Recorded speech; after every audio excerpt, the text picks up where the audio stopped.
but I wanted to make sure that everyone was introduced to my comrade, Tyra Walker, who is the co-chair of the Kentucky Alliance.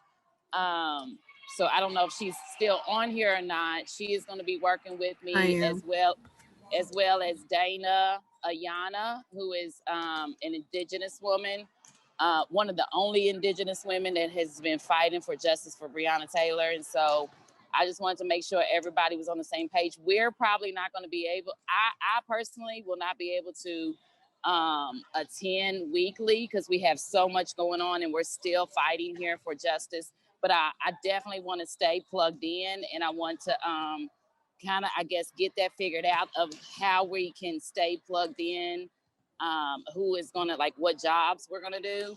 So I'm really excited to hear this work that's going to be pushed out. And we're definitely going to keep you involved. But I'll let Tyra speak for a minute. She is the co-chair. She is also a teacher like myself. And I just want to open up the floor to her now. Thanks, Tia. Okay, Tyra. Thank you. Now. Can y'all hear me? Thank you. Yeah, we can hear you. Yeah. Okay. Yes. Thank you. Yes, my name is Tyra Walker. I am the co-chair of the Kentucky Alliance, as well as an educator here at Jefferson County Public Schools in Louisville, Kentucky. I am listening to the great conversations. I have made some suggestions and I had some questions because I have not been able to read over the entire manifesto. As Tia said, we are still busy here. However, because of certain circumstances, I may be more accessible right now than Tia is. So I will definitely put forth an effort to be here weekly until, if I can, I will let you all know if I can or cannot attend. I just, with the discussions that you all had over, I don't know, is this a good time to ask my questions or make some suggestions? You might as well go on. Okay. Okay. So the questions I had, because again, I haven't been able to read over the entire manifesto, but I plan on doing that and making my notes and any questions that I may have for next week's meeting. But have we discussed healthcare and how can I say it's not equitable with people of color? Do we have that in the manifesto? And then we also talked about someone, I can't remember who it was. I can't remember who it was, I'm sorry.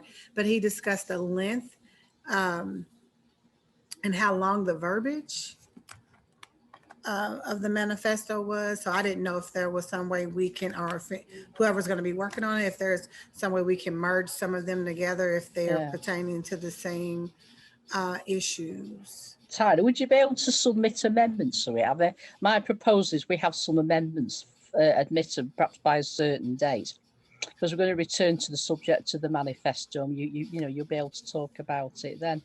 Would you be able to do that? Yeah. No, were you talking to me? I'm sorry. Yes, sorry, talking to you. Yes, I'm sorry. We're talking about the manifesto. We are going to invite comrades to submit more amendments, so you could perhaps put it in as an amendment, and then we're going to discuss this again in a couple of weeks, and then you can introduce what you want to say. Is that okay? Yes, that would be fine. Excellent. Yeah. I mean, at the moment, we're just more or less trying to form like a political committee that will sort of pull things together and bring everything, keep us going. Really, is that all right? Yes, that's a fair answer. Thanks, Tara. You're welcome. Okay.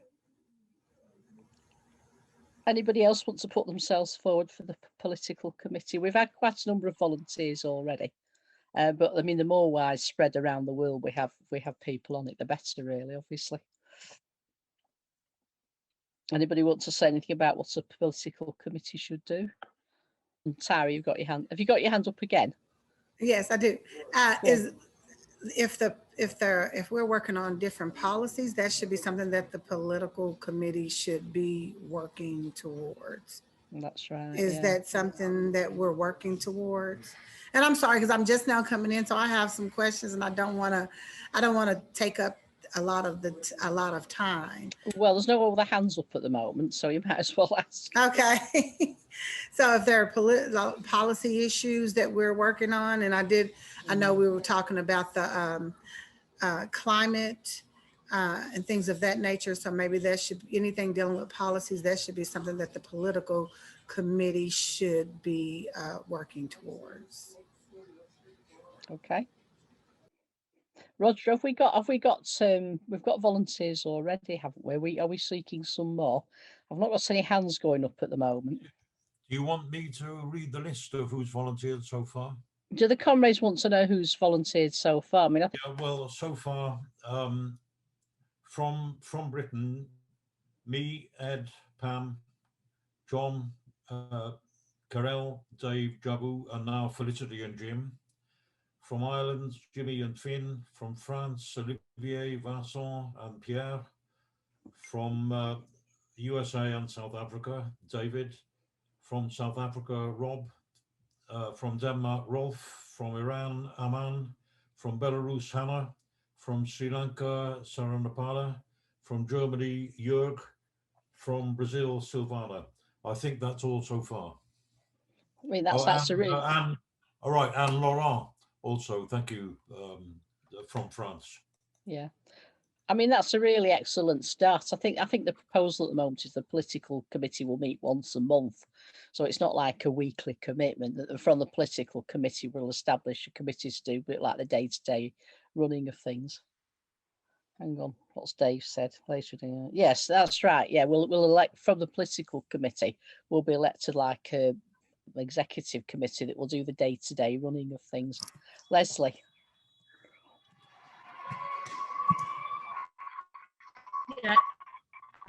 Yeah, just to say, Pam, it's a monthly meeting.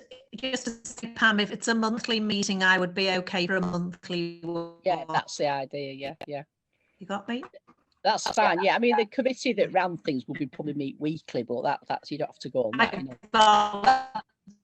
Yeah. Okay. So I can also commit to monthly. Yeah, I just thought I heard somebody say weekly. I put in the chat. That's great. Are you noting all this? Are you noting all this, Roger? So we've got 2 more volunteers there. Sorry, just can you tell me again? I'll add them. Tia and Leslie are volunteering on a monthly basis. Thank you. Yeah. Very good. Thank you. Yeah, sure.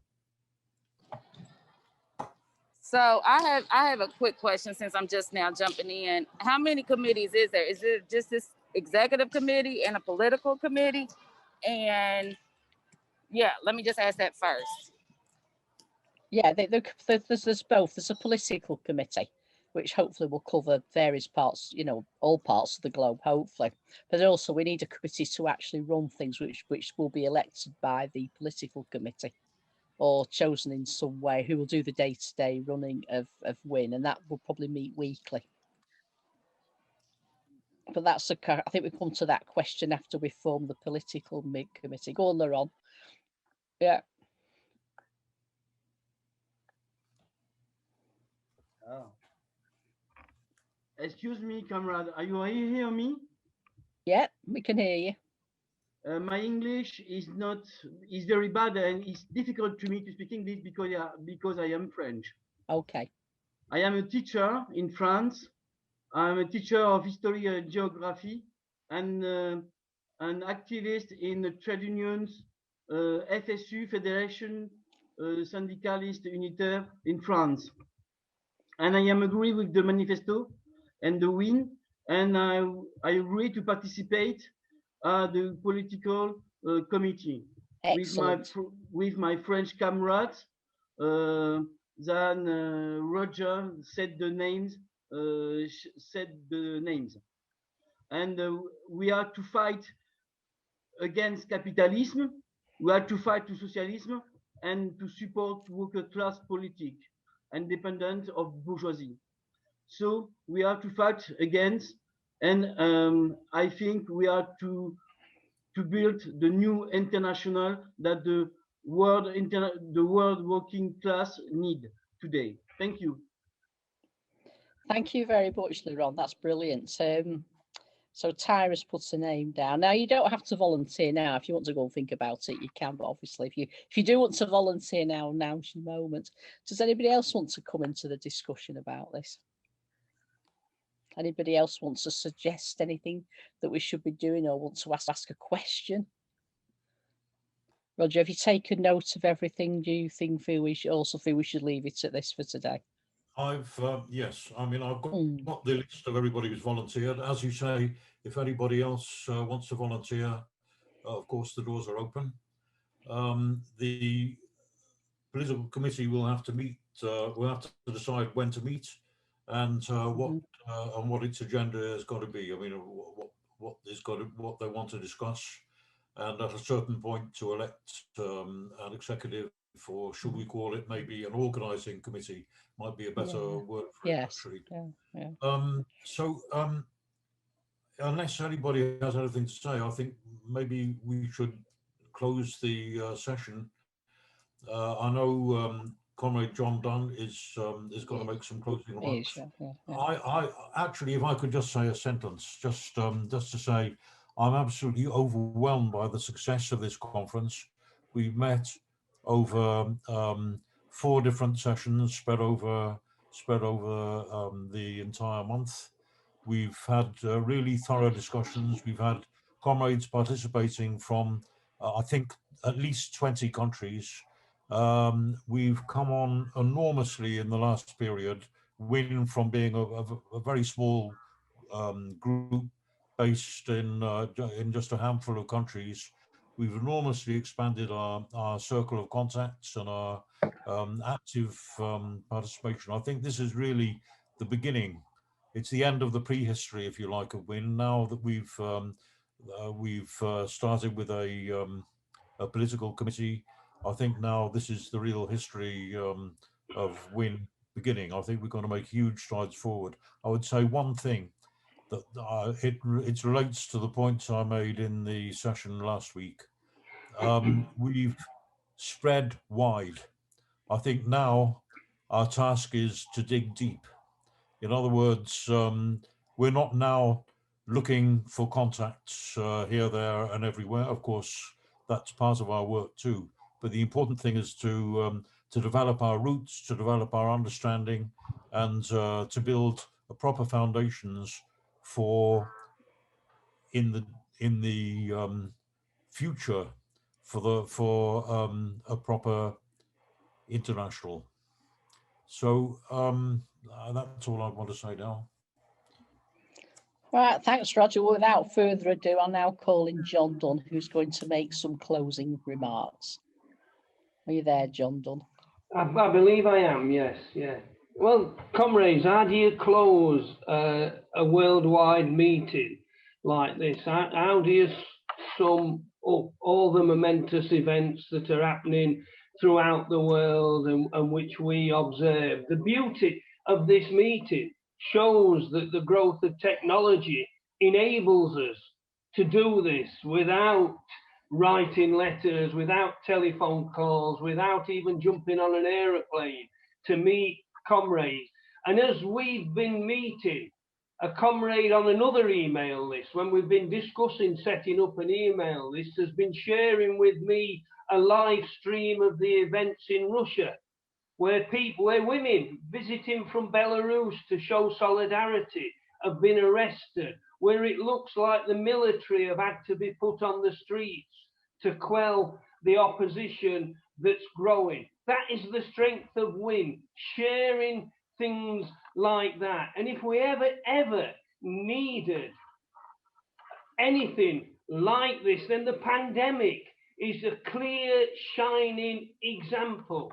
Let's think about it for a minute. We all know about the need to abolish capitalism, but a tiny microscopic organism, not even alive, that can't exist outside of its host for 3 days, that can be killed by simple soap and water, has brought capitalism to its knees.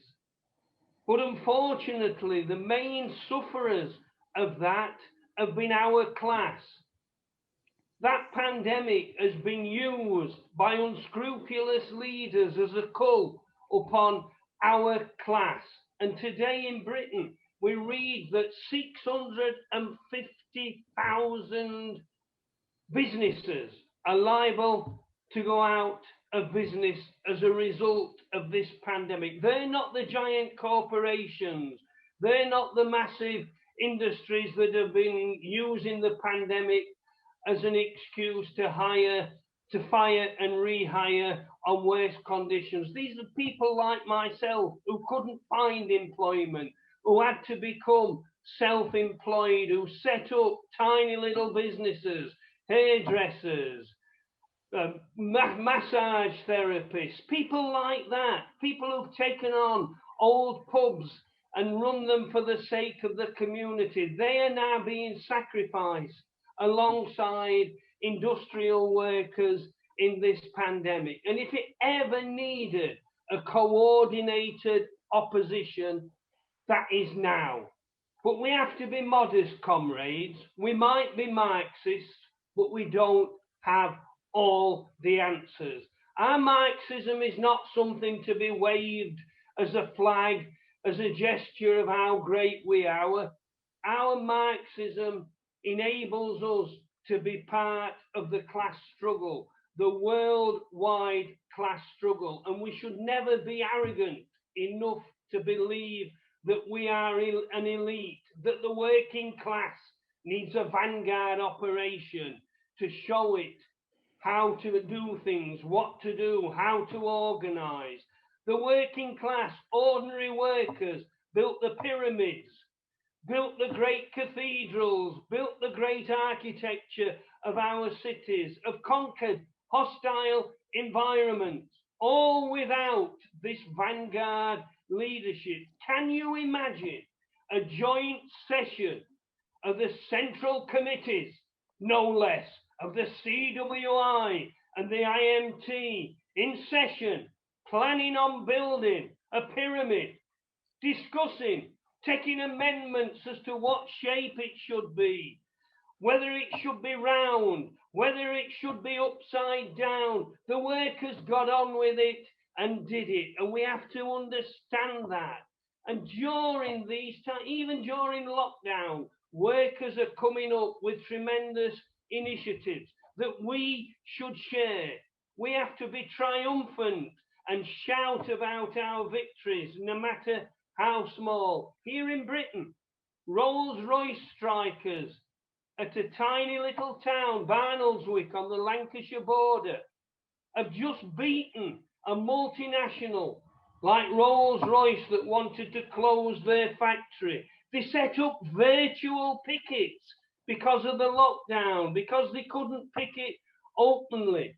They brought Rolls-Royce back to the negotiating table and won. Unite have just defeated another multinational, British Airways, by organising online. Comrades, we have to look at these people and learn their lessons as well. We might be able to quote the collected works of Marx, but that will stand us in no good on a picket line. It's no good telling workers that capitalism will eventually take back what it gives when they're engaged in struggle. Comrades, our Marxism is a tool that helps us get our hands dirty in workers' struggle, that when they take to the streets, our boots are there with them. When they're fighting on picket lines, our fists are joining them in solidarity. I have experienced the tremendous solidarity as a striking miner in Britain for a whole year, when the whole world rallied to our cause, sent us food, sent us aid, sent us financial assistance. People in South Africa sent bare minimums they could afford, a few £100 collected totally, to support miners in one country. That's the sort of traditions we come from, comrades, and that's the sort of traditions we have to maintain and we have to build. While we are talking, I think our manifesto is good enough. While we are talking about an amendment to this, an amendment to that, workers are living in poverty. People are holding body and soul together. Comrades, this is a fight for the survival of our class, not just from the pandemic, but from rapacious vulture capitalism. We have to show our class that by standing up and fighting, that we can win. And comrades, there is only way that our class can win, and that's by taking revenge upon the capitalists who in the past, let's face it, they've shot our leaders, they've jailed our leaders, they've sent people to the far ends of the world, but we're still here. There are no final setbacks. Comrades, we've got a world to win. Let's make sure we bring our class together, not under some revolutionary vanguard, but as a united working class. And together, comrades, next time we win. Well, thanks, John Donald. I think that was an absolutely rousing speech, and it's got to set the tone for the way we go on. Thank you very much for making it. That concludes the conference. I'd like to thank everybody for coming. I know we're all here from different time zones, and sometimes we're sat at our computers at very strange hours, but it's been an absolutely fantastic conference. Thank you for coming. Let's look forward to the future. And with that, I declare the conference closed. I understand Dave has something lined up for us. Oh, is it David Hempson? Sorry, got the wrong, too many Davids.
Fantastic.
That is the choir of Abashlali.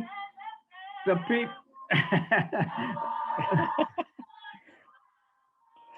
that's from my hometown in Durban. The organization of the shantytown dwellers are now one of the most militant forces in the country of South Africa, fighting fearlessly against xenophobia There's black on black violence, which is absolutely disgraceful to the nation and to the continent, taking place right now in Durban. And you'll see comrades there standing up against that xenophobia, fighting for the class, fighting for women to take the leadership, and fighting for a decent society free of capitalism in South Africa.